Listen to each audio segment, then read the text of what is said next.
통장에 있던 돈 어디 갔어요, 엄마? 나도 몰라. 솔직히 말해줘요. 어딨냐고요? 진짜 몰라. 엄마, 밥은 먹었어?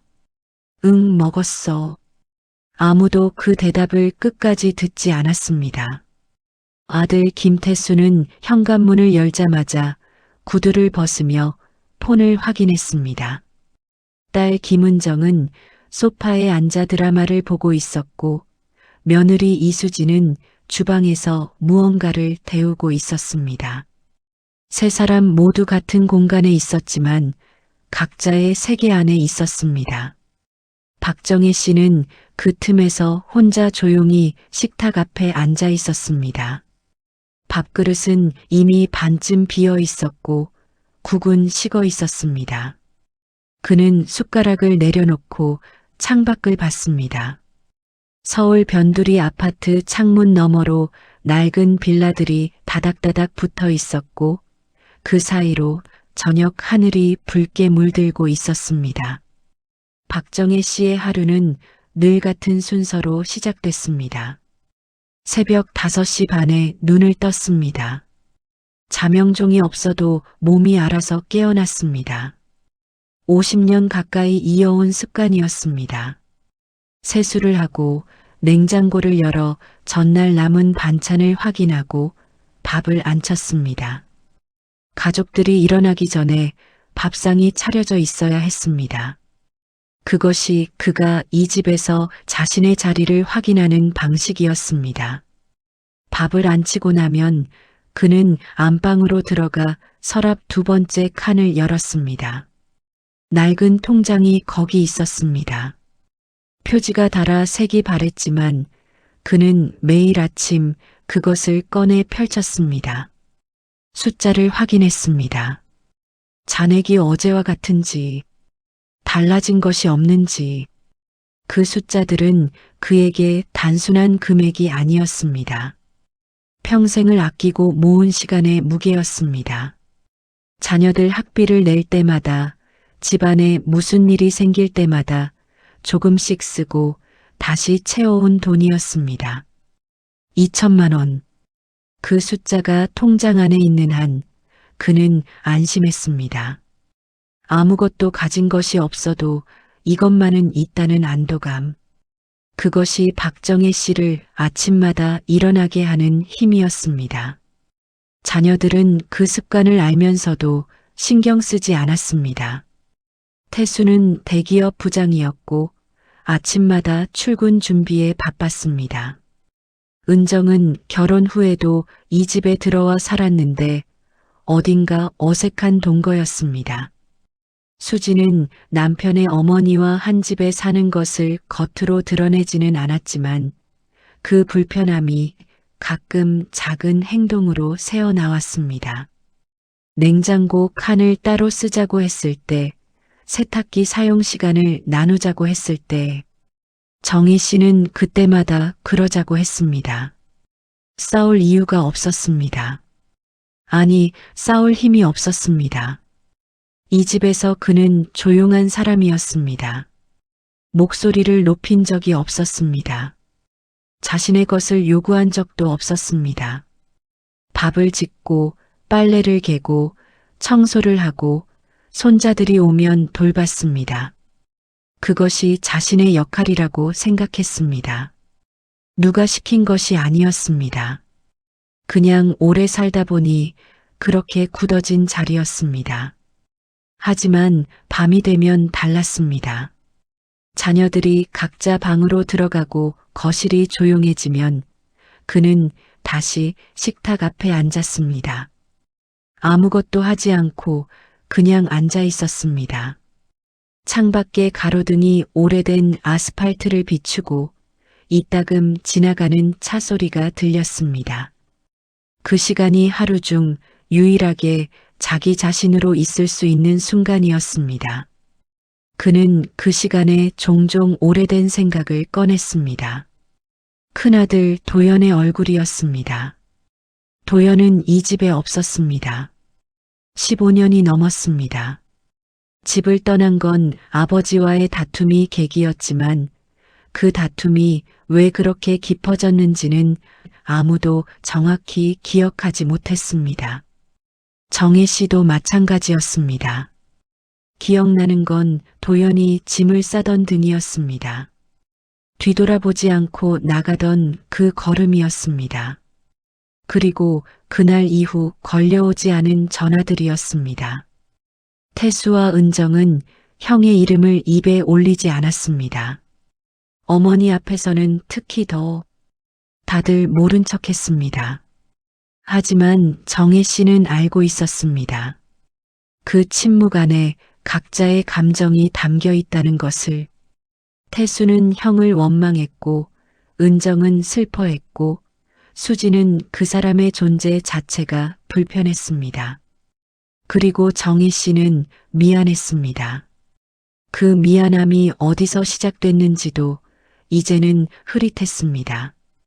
다만 그것이 오래된 돌처럼 가슴 한쪽에 자리 잡고 있다는 것만은 확실했습니다. 매일 아침 통장을 펼칠 때마다, 그 숫자를 볼 때마다 그는 그 돌의 무게를 느꼈습니다. 2천만 원. 그 돈이 무엇을 위한 것인지 그 자신도 오래전부터 알고 있었습니다. 다만 아직 꺼내지 못하고 있었을 뿐이었습니다. 그날 아침은 다른 날과 다를 것이 없었습니다. 정희 씨는 새벽 5시 반에 일어나 세수를 하고 주방으로 나와 냄비에 물을 올렸습니다. 된장국을 끓일 생각이었습니다. 냉장고에서 두부와 애호박을 꺼내며 머릿속으로 오늘 반찬 순서를 정리했습니다. 시금치나물, 계란말이, 어제 남은 생선조림. 그것으로 충분했습니다. 물이 끓기를 기다리는 사이 그는 안방으로 들어갔습니다. 서랍을 열었습니다. 통장을 꺼냈습니다. 매일 하던 대로였습니다. 펼쳤습니다. 손이 멈췄습니다. 마지막 거래 내역 칸에 찍힌 숫자가 눈에 들어왔습니다. 잔액란이 비어있는 것처럼 보였습니다. 그는 눈을 한번 깜빡였습니다. 다시 봤습니다. 달라지지 않았습니다. 0원. 숫자가 아니었습니다. 그것은 그의 평생이 사라진 자리였습니다. 정희 씨는 그 자리에서 한동안 움직이지 못했습니다. 손에 든 통장이 무거워졌습니다. 아니, 손이 떨리기 시작했습니다. 오래된 종이 표지가 손가락 사이에서 바스락거렸습니다. 그는 천천히 침대 모서리에 앉았습니다. 무릎 위에 통장을 올려놓고 그것을 내려다봤습니다. 주방에서 물 끓는 소리가 들렸습니다. 그는 일어나지 못했습니다. 얼마나 지났을까요? 태수가 출근 준비를 하러 세면대 앞에 서는 소리가 났습니다. 수진이 방에서 아이를 달래는 소리가 들렸습니다. 은정이 부스스한 얼굴로 주방에 들어가 물 한 잔을 따르는 소리도 났습니다. 집안이 하루를 시작하는 소리들로 채워졌습니다. 정희 씨는 그 소리들 한가운데서 혼자 앉아 있었습니다. 통장을 다시 펼쳤습니다.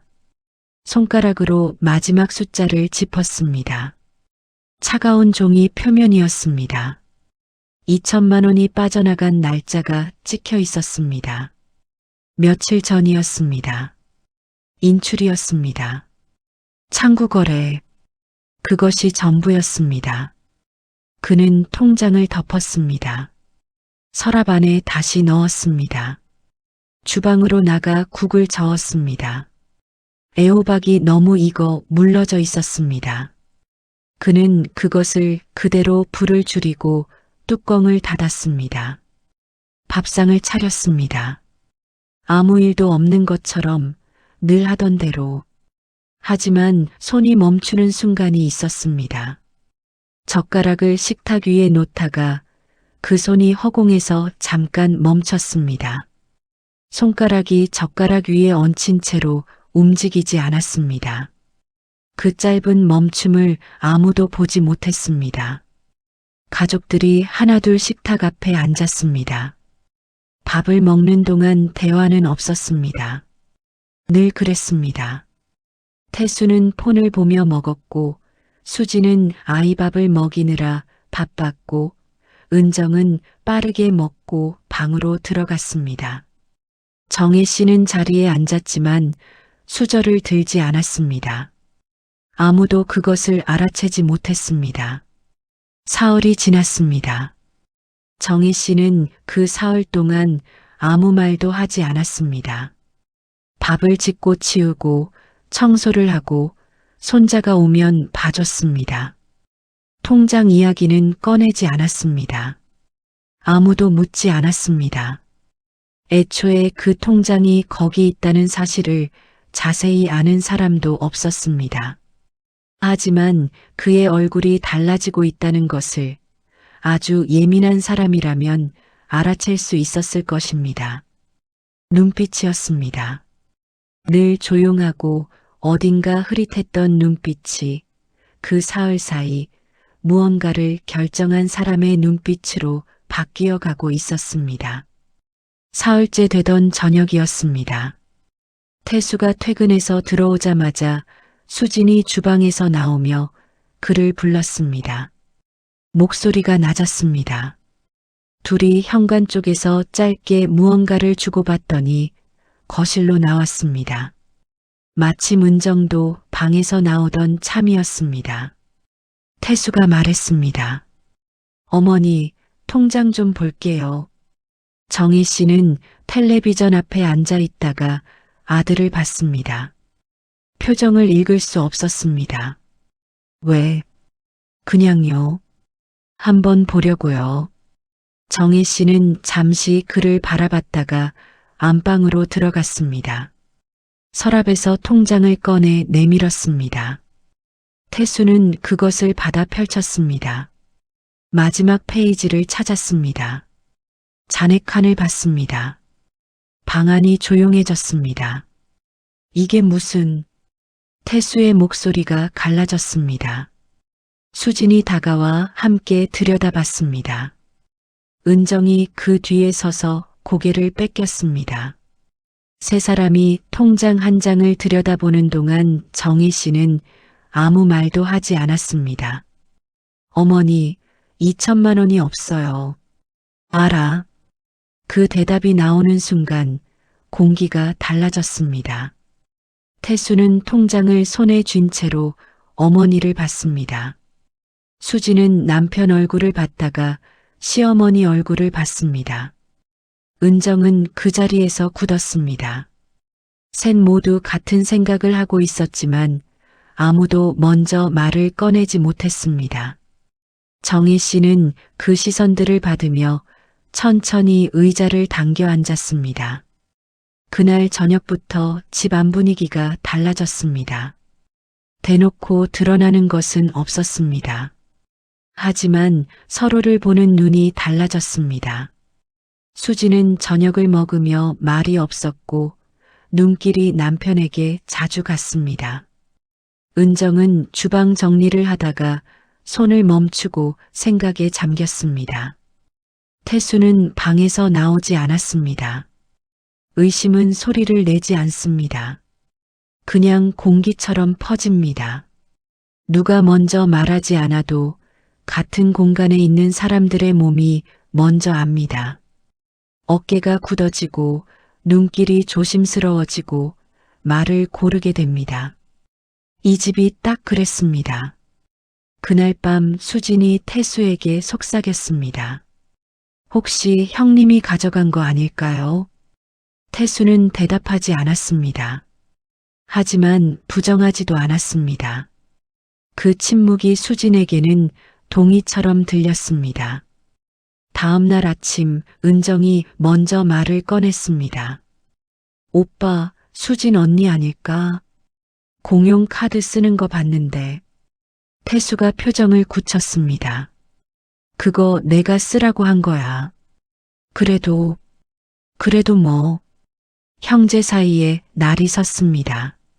수진이 그 대화를 듣고 주방에서 나왔습니다. 세 사람이 거실에서 마주 섰습니다. 정희 씨는 안방 문 사이로 그 광경을 봤습니다. 문을 닫았습니다. 의심은 이미 각자의 마음속에 뿌리를 내리고 있었습니다. 이틀이 더 지났습니다.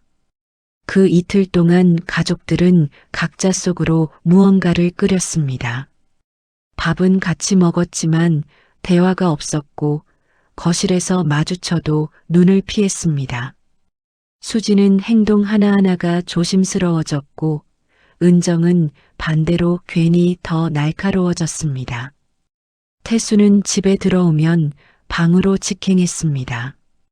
정희 씨는 그 모든 것을 보면서 아무 말도 하지 않았습니다.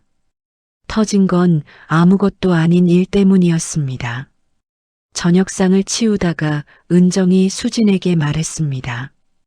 언니, 설거지 좀 같이 해요. 수진이 돌아봤습니다. 저 지금 애 재우러 가야 해요. 맨날 그렇더라. 그 한마디였습니다. 수진이 멈췄습니다. 등이 굳었습니다. 뭐라고요? 아무것도 아니에요. 아니에요. 뭐라고 했어요, 방금. 목소리가 올라갔습니다. 태수가 방에서 나왔습니다. 상황을 보더니 은정 쪽을 봤습니다. 왜 또 이래?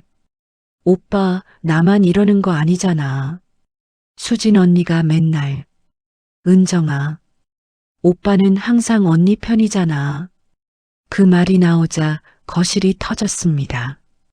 태수와 은정 사이에 쌓여있던 감정이 쏟아졌습니다. 수지는 처음엔 물러서 있다가 자신 이야기가 나오자 가만히 있지 않았습니다. 세 사람이 거실 한가운데서 목소리를 높였습니다. 통장 이야기, 돈 이야기, 집안 살림 이야기, 수년간 쌓인 불만들이 한꺼번에 쏟아졌습니다. 그럼 누가 가져간 건데? 하늘에서 돈이 사라졌어? 나한테 왜 그래요? 나는 손도 안 댔어요. 그럼 누구야, 우리 중에? 정희 씨는 안방에서 그 소리를 들었습니다. 문 하나를 사이에 두고 자녀들이 서로를 향해 쏟아내는 말들이 들렸습니다. 그는 침대 모서리에 앉아서 두 손을 무릎 위에 올려놓은 채로 그 소리를 듣고 있었습니다. 눈을 감았습니다. 이 집이 낯설었습니다. 수십 년을 살아온 집이었습니다. 벽에 얼룩 하나, 마루에 삐걱거림 하나까지 다 알고 있는 공간이었습니다. 하지만 그 순간만큼은 자신이 어디에 있는지 모를 것 같은 느낌이었습니다. 자녀들의 목소리가 벽을 타고 들어왔습니다. 그 목소리 안에서 그가 가장 두려워하던 일이 일어나고 있었습니다. 가족이 서로를 향해 무기를 드는 일, 그것만은 막고 싶었습니다. 그런데 그것이 지금 일어나고 있었습니다. 그것도 자신 때문에. 정희 씨는 눈을 뜨고 창밖을 봤습니다. 밤하늘에 별이 없었습니다. 흐린 서울 하늘이었습니다. 그는 한참 그 하늘을 바라보다가 천천히 서랍을 열었습니다. 낡은 통장 옆에 오래된 사진이 한 장 있었습니다. 그것을 꺼내지는 않았습니다. 손끝으로 모서리를 짚었다가 서랍을 다시 닫았습니다. 거실에서 소리가 잦아들기까지 오래 걸렸습니다. 다음 날 태수는 아침 일찍 관리사무소에 갔습니다. 간밤의 말다툼이 끝나고 나서 세 사람은 각자 방으로 들어갔습니다. 아무것도 해결된 것이 없었습니다. 하지만 더 이상 같은 방식으로는 나아갈 수 없다는 것을 태수는 알았습니다. 감정으로는 답이 나오지 않았습니다. 사실이 필요했습니다. 그는 아파트 현관 CCTV 열람을 요청했습니다. 돈이 사라진 날짜를 기준으로 며칠치를 받았습니다. 관리사무소 직원이 태블릿 화면을 돌려주며 재생 방법을 설명했습니다. 태수는 의자를 당겨 앉아 화면을 들여다봤습니다. 낮 시간대는 아무것도 없었습니다. 가족들이 오가는 모습, 택배 기사가 다녀가는 모습, 평범했습니다. 그런데 새벽이었습니다. 새벽 4시 17분, 현관 자동문이 열렸습니다. 작은 체구의 사람이 천천히 걸어 나갔습니다. 외투를 단단히 여미고 작은 가방을 손에 들고 걸음이 느렸지만 흔들리지 않았습니다. 태수는 화면을 멈췄습니다. 확대했습니다. 얼굴이 보였습니다. 박정혜 씨였습니다. 태수는 화면을 멈춘 채로 한동안 움직이지 않았습니다. 관리사무소 직원이 뭔가 찾았냐고 물었지만 그는 대답하지 못했습니다. 머릿속에서 무언가가 빠르게 정리되고 있었습니다. 사라진 돈, 새벽 외출, 창구 인출. 숫자들이 하나의 선으로 이어졌습니다. 그는 파일을 저장해서 폰으로 전송했습니다. 집으로 돌아오는 길이 짧게 느껴졌는지 길게 느껴졌는지 알 수 없었습니다. 현관을 들어서자 은정과 수진이 거실에 있었습니다. 간밤에 싸운 뒤라 분위기가 어색했지만 태수는 그냥 폰 화면을 내밀었습니다. 두 사람이 화면을 봤습니다. 은정이 먼저 입을 열었습니다. 이게 어머니야?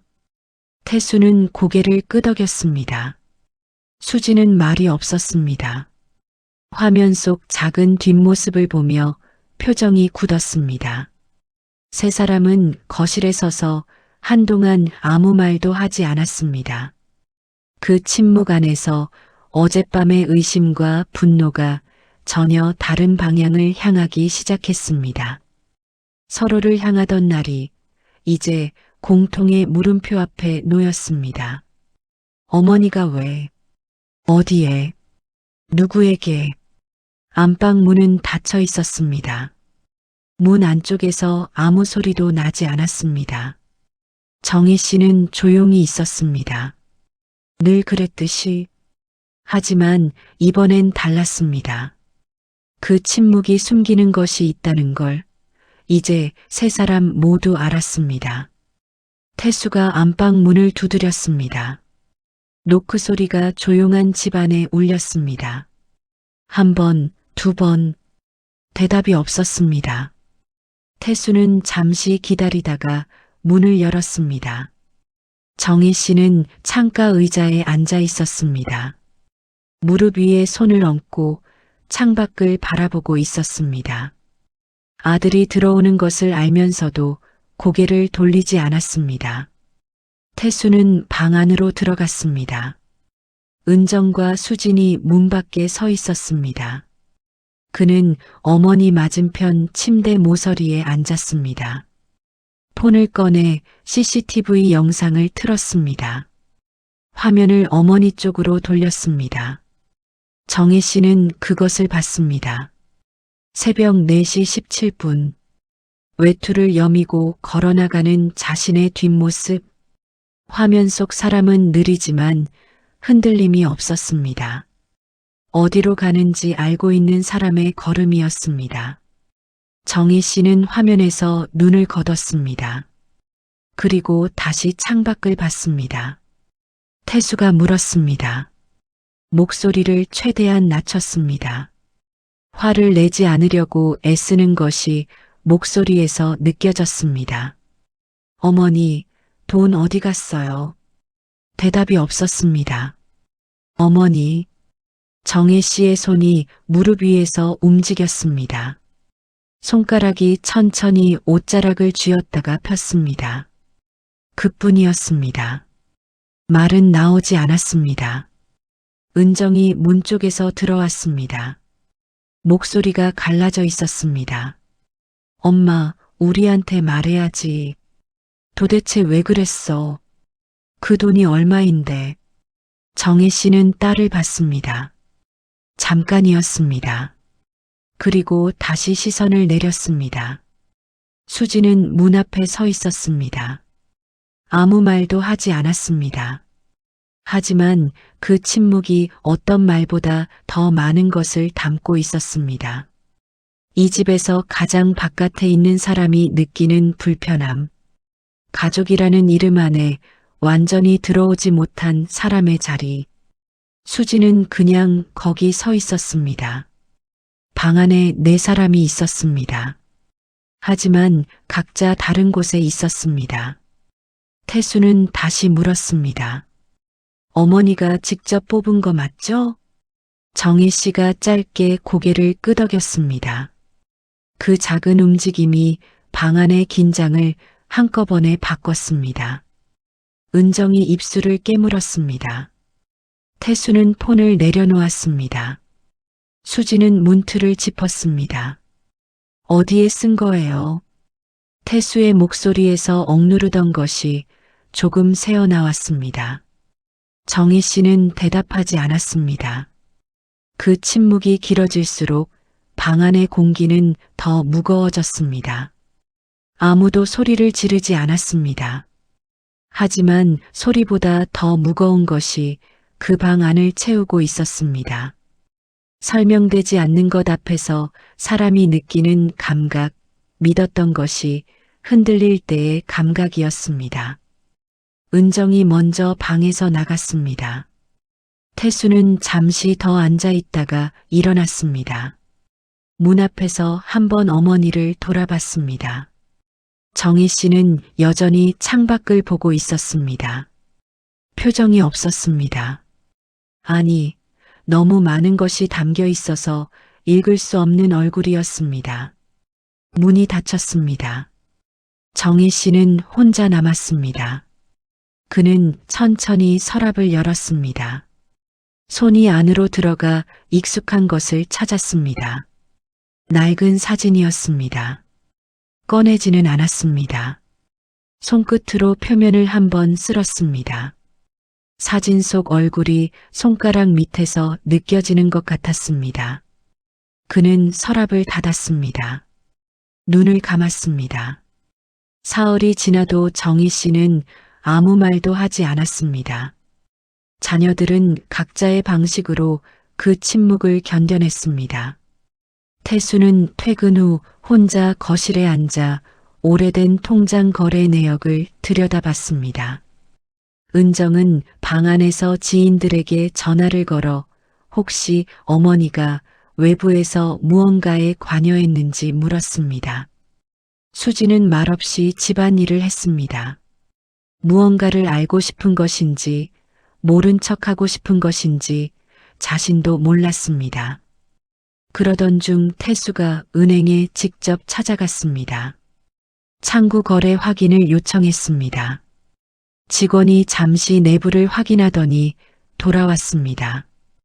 해당 날짜 오전 10시 30분 박정희 명의 계좌에서 현금 2천만 원이 전액 인출됐다고 했습니다.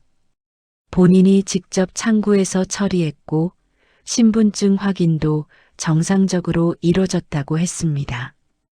태수는 잠시 아무 말도 못했습니다. 강제성이 없었습니다. 누가 시키거나 협박한 것이 아니었습니다. 어머니가 스스로 자신의 의지로 찾아가서 꺼낸 것이었습니다. 그 사실이 오히려 더 혼란스러웠습니다. 집으로 돌아와 그 내용을 은정과 수진에게 말했습니다. 은정이 먼저 말했습니다. 그럼 누구한테 준 거야? 사기당한 거 아니야? 태수는 고개를 저었습니다. 사기였으면 이렇게 조용하지 않았겠지. 그럼 뭔데? 도대체 뭔데 이게? 세 사람이 거실에 앉았습니다. 어머니 방문은 닫혀 있었습니다. 그 문 앞에서 셋이 이야기를 주고받았습니다. 목소리를 낮췄지만 감정은 낮지 않았습니다. 수진이 조심스럽게 말을 꺼냈습니다. 혹시 형님 아닐까요? 거실이 조용해졌습니다. 태수가 수진을 봤습니다. 은정도 굳었습니다. 아무도 그 이름을 먼저 꺼내지 않으려 했는데 결국 나왔습니다. 김도현. 오래전 집을 떠난 큰아들의 이름이었습니다. 15년 넘게 연락이 없었습니다. 어머니가 가끔 그 이름을 꺼내려다가 멈추는 것을 자녀들은 눈치채고 있었습니다.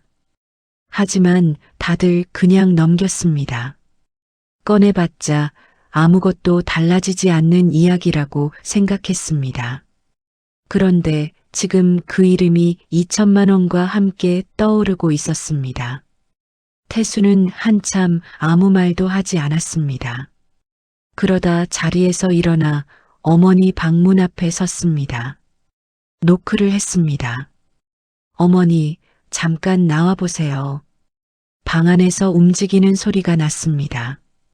문이 열렸습니다. 정혜 씨가 나왔습니다. 세 사람이 자신을 보고 있었습니다. 그 시선들의 무게를 그는 알았습니다. 피하지 않았습니다. 태수가 물었습니다.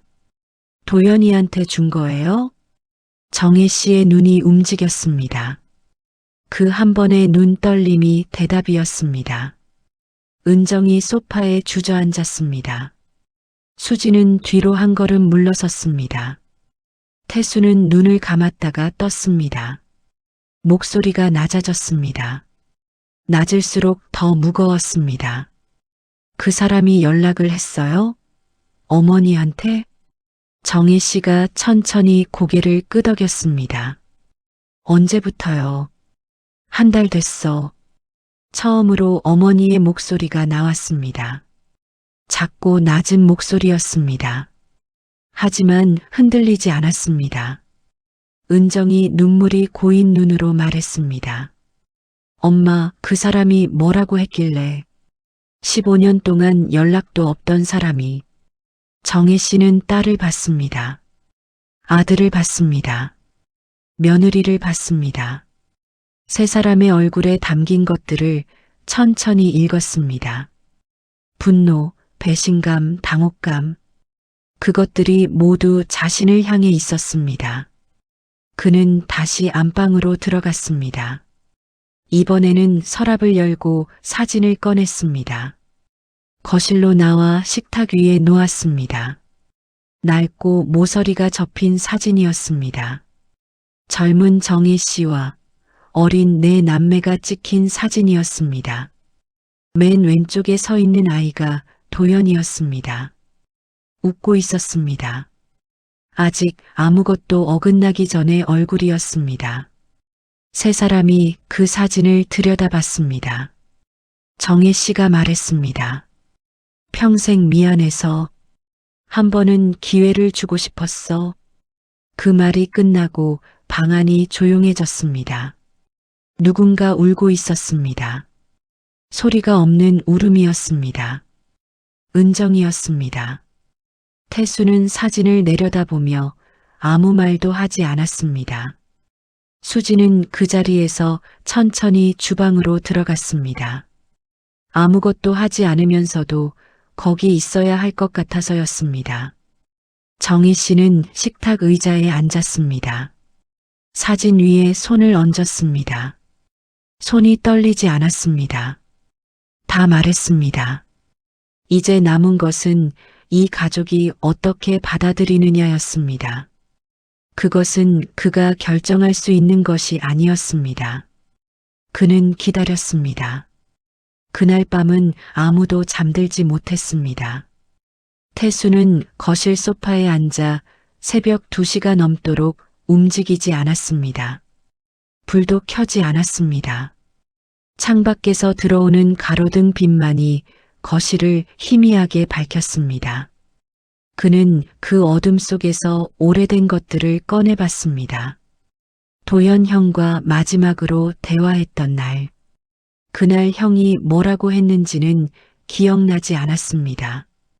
기억나는 건 형의 얼굴이었습니다. 문을 닫기 전 마지막으로 봤던 그 얼굴. 무표정하게 굳어 있었지만 그 안에 무언가가 가득 차 있다는 것을 어린 태수도 느꼈습니다. 그 이후 15년이었습니다. 형이 사라진 자리를 태수는 채운 적이 없었습니다. 그냥 없는 것으로 살았습니다. 가끔 어머니가 눈빛으로 무언가를 묻는 것 같을 때 태수는 그냥 다른 곳을 봤습니다. 불편해서가 아니었습니다. 아니, 불편했습니다. 그 불편함을 들여다보기가 싫었습니다. 지금 그 불편함이 2천만 원이라는 형태로 되돌아왔습니다. 은정은 방에서 나오지 않았습니다. 하지만 불이 켜져 있었습니다. 새벽이 돼도 꺼지지 않았습니다. 그 빛이 문틈으로 새어나왔습니다. 은정이 무엇을 하고 있는지 태수는 몰랐습니다. 울고 있는지 생각하고 있는지 아니면 그냥 어둠이 싫어서 불을 켜두는 것인지. 수지는 일찍 방으로 들어갔습니다. 아이가 있었기 때문이었습니다. 하지만 태수는 알았습니다. 수진이 이 상황에서 느끼는 것이 단순한 배신감이나 분노만이 아니라는 것을, 이 가족 안에서 자신이 어디에 서 있어야 하는지 모르는 오래된 혼란일 것이었습니다. 어머니 방불은 꺼져 있었습니다. 정혜 씨가 잠든 것인지 어둠 속에 그냥 앉아 있는 것인지 알 수 없었습니다. 태수는 그 방 문을 한번 바라봤습니다. 오래 봤습니다. 어머니가 그 돈을 어디에 썼는지는 이제 알았습니다. 하지만 왜 그것이 2천만 원이어야 했는지, 왜 하필 지금이어야 했는지는 아직 몰랐습니다. 아니, 어렴풋이는 알 것 같기도 했습니다. 다만 그것을 인정하는 것이 쉽지 않았습니다. 어머니에게 도연은 끝난 이야기가 아니었다는 것. 15년이 지나도 그 이름이 가슴 어딘가에 돌처럼 박혀 있었다는 것. 그리고 그 돌의 무게를 아무에게도 말하지 못한 채로 매일 아침 통장을 들여다보며 혼자 버텨왔다는 것. 태수는 소파에 등을 기댔습니다. 천장을 올려다봤습니다. 눈이 뜨거워졌습니다. 깜빡였습니다. 다시 천장을 봤습니다. 다음 날 아침 처음으로 세 사람이 어머니와 마주 앉았습니다. 밥을 먹기 위해서가 아니었습니다. 정혜 씨가 먼저 식탁에 나와 앉아 있었고 자녀들이 하나씩 나왔습니다. 누가 부른 것도 아니었습니다. 그냥 그렇게 됐습니다. 어젯밤을 각자 보내고 나서 이 자리가 필요하다는 것을 다들 알고 있었던 것 같았습니다. 태수가 먼저 입을 열었습니다. 어머니, 형한테서 무슨 연락이 왔어요? 정혜 씨는 손을 모으고 앉아 있다가 천천히 말했습니다. 아들 도연이 연락을 해온 건 한 달 전이었습니다. 오래된 번호로 문자 하나가 왔습니다. 잘 지내고 있냐고. 그 한 문장이었습니다.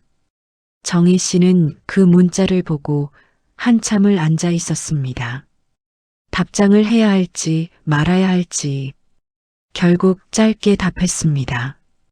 그것이 시작이었습니다. 몇 번의 문자가 오갔습니다. 도연은 지방에 있다고 했습니다. 작은 일을 하고 있다고 했습니다. 잘 지내고 있다고 했습니다. 집에 돌아오고 싶다는 말은 하지 않았습니다. 다만 한번 만나도 되겠냐고 물었습니다. 정희 씨는 그 물음 앞에서 오래 생각했습니다.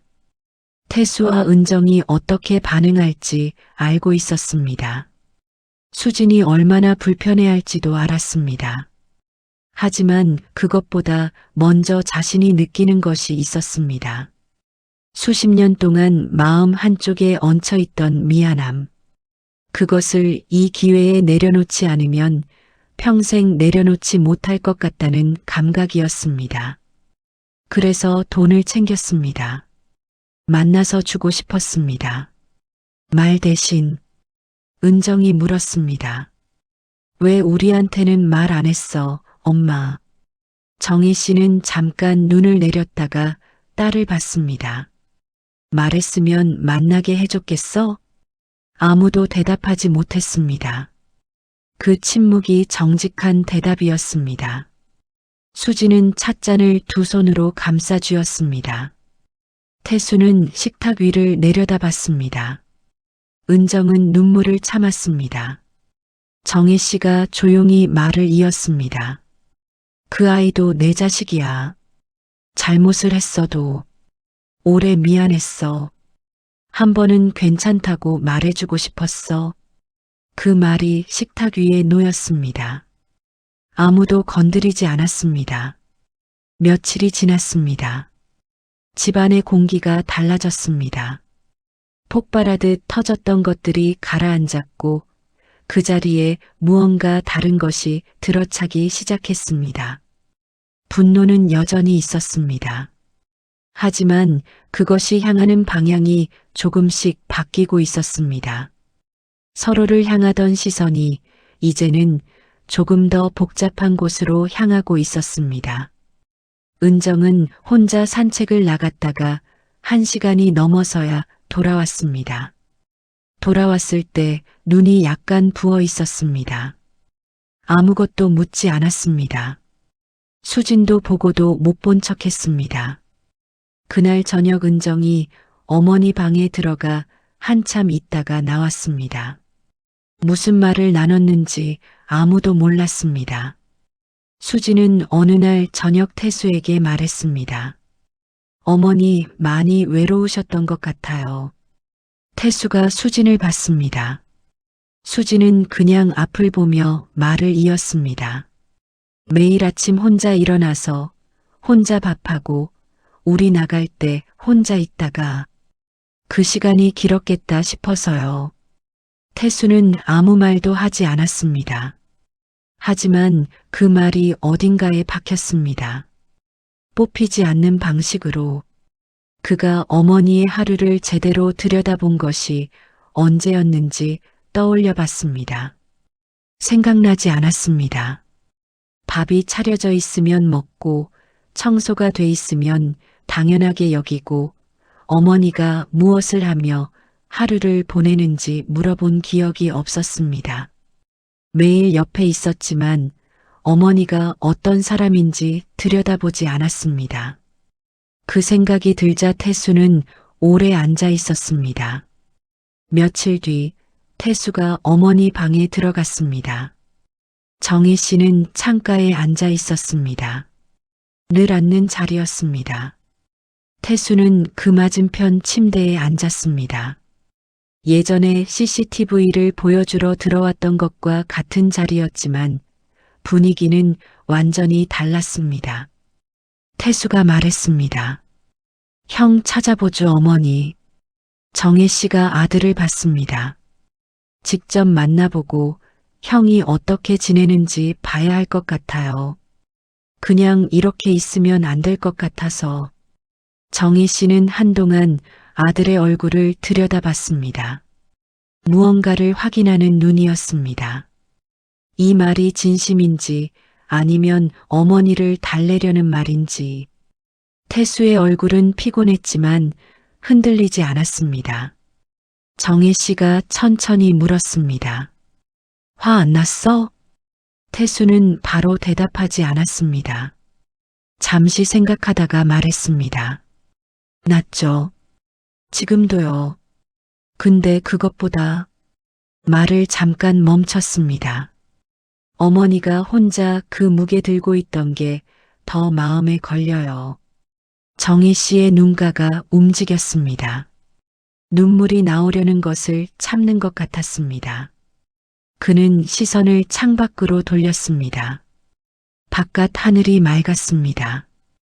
오랜만에 보는 맑은 하늘이었습니다. 태수는 그 자리에 잠깐 더 앉았다가 일어났습니다. 나가면서 문을 살며시 닫았습니다. 쾅 닫지 않았습니다. 처음으로 그 문이 부드럽게 닫히는 소리가 났습니다. 정희 씨는 그 소리를 들었습니다. 오래 들었습니다. 몇 주가 지났습니다. 태수는 수소문 끝에 도연의 연락처를 찾았습니다. 어머니가 문자를 주고받았던 번호로 직접 연락했습니다. 처음엔 받지 않았습니다. 두 번째도 마찬가지였습니다. 세 번째 시도에서 전화가 연결됐습니다. 도연의 목소리는 낮고 조심스러웠습니다. 동생 목소리를 알아봤지만 먼저 말을 이어가지 않았습니다. 태수도 준비해 둔 말이 있었는데 막상 목소리를 듣자 나오지 않았습니다. 잠시 침묵이 흘렀습니다. 태수가 먼저 말했습니다. 형, 어머니가 보고 싶다고 해.